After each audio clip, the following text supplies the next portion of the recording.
JNU तशद्दुद मामले में अभी तक कोई गिरफ्तारी नहीं हुई है। नकाबपोश हमलावरों की शिनाख्त का अमल जारी है। एसआईटी की टीम ने नकाबपोश खातून की शिनाख्त कर ली है, ताहम उसका नाम जाहिर नहीं किया गया है। 5 जनवरी को नकाबपोशों ने जेएनयू हॉस्टल में घुसकर तलबा और असातिज़ा की पिटाई की थी, जिसमें 34 अफराद जख्मी हुए थे।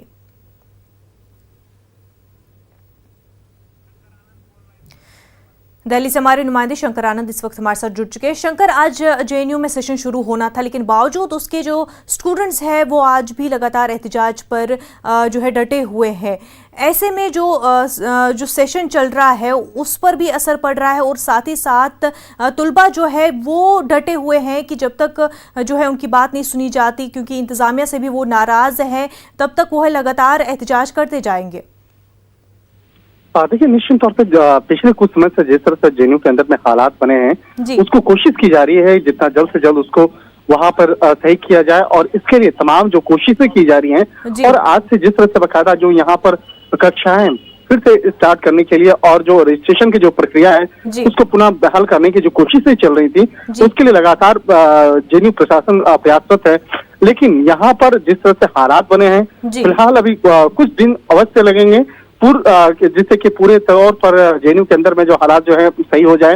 हालांकि आज अगर बात करें तो आज फिर से आज कुछ जांच एजेंसियां जो है, अगर बात करें दिल्ली पुलिस के क्राइम ब्रांच जो है, वो आज कुछ छात्रों से पूछताछ करने वाली है, तो जिसको लेकर यहाँ पर छात्रों के बीच में एक अलग सा एक सिचुएशन जो है वो बना हुआ है।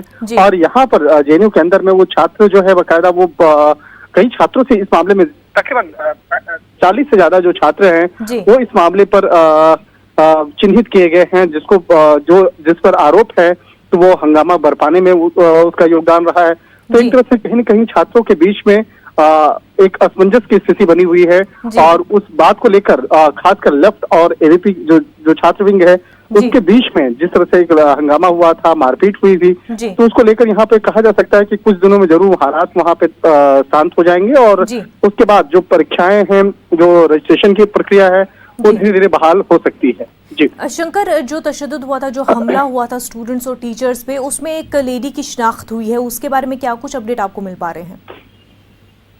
देखिए, एक लड़की की जो फोटोग्राफ जो है वो काफी वायरल हुआ था, वीडियो उसका वायरल हुआ था, जिसमें कि वो हाथ में लोहे का रॉड लेकर और डंडा लेके वो घूमती हुई नजर आ रही है और धमका रही थी। तो उसके बारे में अब शिनाख्त हो गई है, उसके बारे में पूर्ण तौर पर जानकारी जुटा ली गई है।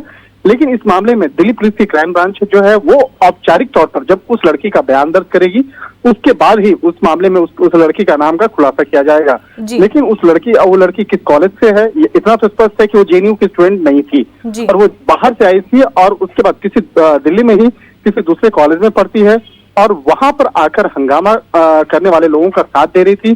तो इस मामले में अब आने वाले वक्त में काफी विस्तार से उस लड़की से भी पूछताछ होगी। लेकिन ये स्पष्ट हो चुका है कि उस लड़की का नाम क्या है, कहाँ का रहने वाली है, उन तमाम मसलों पर जानकारी जुटाई जा चुकी है। अब इस मामले में जल्दी उससे आगे पूछताछ की जाएगी। शंकर, जिस तरह से जेएनयू का इंतजामिया खासतौर से वीसी और स्टूडेंट्स के दरमियान जिस तरह से टकराव बना हुआ है, ऐसे में स्टूडेंट्स लगातार वीसी पर इल्जाम लगा रहे हैं कि उन्होंने किस तरह से जो है कार्रवाई नहीं की, और काफ़ी ज़्यादा वो भी जिम्मेदार है जो कुछ हुआ था जेएनयू में, जिस तरह से हमला हुआ था। लेकिन वीसी का लगातार यही कहना है कि इसके लिए जो खुद आयशी घोष और दीगर जो उनके साथ है वो जिम्मेदार है। तो किस तरह से आगे प्रोसेस हो सकती है इस कार्रवाई को लेकर के? देखिए, वीसी के मसले पर जो फैसला है वो छात्रों के बीच में नहीं लिया जा सकता है। उस बात को लेकर छात्रों के बीच में जरूर एक असमंजस की स्थिति बनी है, और खासकर लेफ्ट विंग से जुड़े हुए जो छात्र छात्राएं हैं वो चाहते हैं कि उनको जल्द से जल्द यहाँ से हटाया जाए। उसके बाद ही इस मामले पर आगे जो शांति की प्रक्रिया या जो बातचीत की जो प्रक्रिया है वो की जाएगी। लेकिन इतना स्पष्ट है कि इस मामले पर जो निर्णय है वो केंद्रीय मंत्रालय को लेंगे, और खासकर एचआरडी जो मिनिस्ट्री है वो इस मामले पर निर्णय लेगा। तो फिलहाल जो है कुछ ऐसा मंत्रालय में दिखने को तो नहीं लग रहा है कि वहां पर इस मामले पर वीसी को हटाने का जो एक फैसला है वो लिया जा सकता है।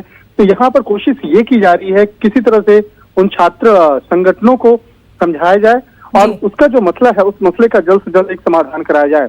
लेकिन यहाँ पर जिस तरह से लेफ्ट विंग से जुड़े हुए छात्र संगठनों का कहना है कि इस मामले पर जब तक वाइस चांसलर जो है वहाँ के जेएनयू के उनको नहीं हटाया जाएगा तब तक ये मामला शांत नहीं होने वाला है। और जेएनयू के अंदर में इस मसले पर लगातार विरोध प्रदर्शन जारी रहेगा। लेकिन अब कोशिश की जा रही है जेएनयू प्रशासन द्वारा इस मामले का जल्द से जल्द समाधान हो और इस मामले पर जो छात्रों से जुड़े जो मसले हैं उसका एक सही तरीके से उस मामले पर निर्णय लिया जा सके। जी शंकर, ये कार्रवाई आगे प्रोसेस किस तरह से करती जा रही है? क्योंकि इससे पहले भी देखा गया था कि पुलिस ने कुछ आइडेंटिफाई किए थे, क्योंकि व्हाट्सएप के स्क्रीनशॉट्स वायरल हुए थे और इसी तरह से कई सारी तस्वीरें भी सामने आई थी, लेकिन पुलिस ने उन लोगों के साथ साथ व्हाट्सएप कॉन्टैक्ट्स के साथ साथ में जो है लेफ्ट का आयशी घोष का भी नाम उसमें शामिल कर दिया था। तो कार्रवाई किस तरह से आगे बढ़ रही है? क्या अभी तक कोई गिरफ्तारी हुई है या आगे इस तरह का कोई कदम उठाने जा सकती है पुलिस? देखिए, आज इसी मामले पर आयशी घोष समेत कुल 3 लोगों से आज छात्रों से आज बातचीत होगी और उसके बाद बकायदा इस मामले में दिल्ली पुलिस की क्राइम ब्रांच के द्वारा जो एक एसआईटी का गठन किया गया है वो आज इस मामले में आज काफी विस्तार से पूछताछ करने वाली है। और जो पूछताछ करने की जो प्रक्रिया है इसमें महिला अधिकारियों के द्वारा ही जेएनयू परिसर में जाकर बकायदा आयशी घोष और 2 अन्य छात्रों से बकायदा इस मामले में पूछताछ होगी और उनसे इस मामले में जानने की कोशिश की जाएगी कि आखिर में किस तरह से उसकी भूमिका रही है। तो इसमें आयशी घोष की जो प्रतिक्रिया है, उसका जो बयान है, उसको भी काफी गंभीरता से उसको सुना जाएगा और उसको फिर आगे दर्ज किया जाएगा। तो आज कहा जा सकता है कि उसी प्रक्रिया के तहत आज आयशी घोष का आज बयान दर्ज होना है।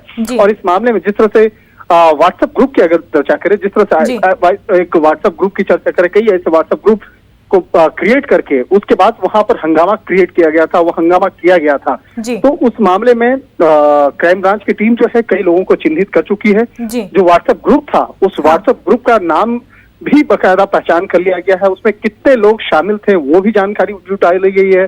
लेकिन ये छात्रों से जुड़ा मसला है, ये मामला कहीं फिर से और ज्यादा हंगामा ना हो, इसलिए मामले की गंभीरता को देखते हुए धीरे धीरे उन तमाम लोगों को पूछताछ के लिए नोटिस भेजा जाएगा और उसके बाद आगे की प्रक्रिया को अंजाम दिया जाएगा। बिल्कुल शंकर, और जिस तरह से जेएनयू इंतजामिया का ये पूरा मामला जो है वो इसको रजिस्ट्रेशन के मामले से जोड़कर दिखा रही है, जबकि स्टूडेंट्स का अलग इस पर एक बयान सामने आता है, वो उसको रजिस्ट्रेशन मामले से जोड़कर नहीं देख रहे हैं जो हमला हुआ था उस पूरे केस को।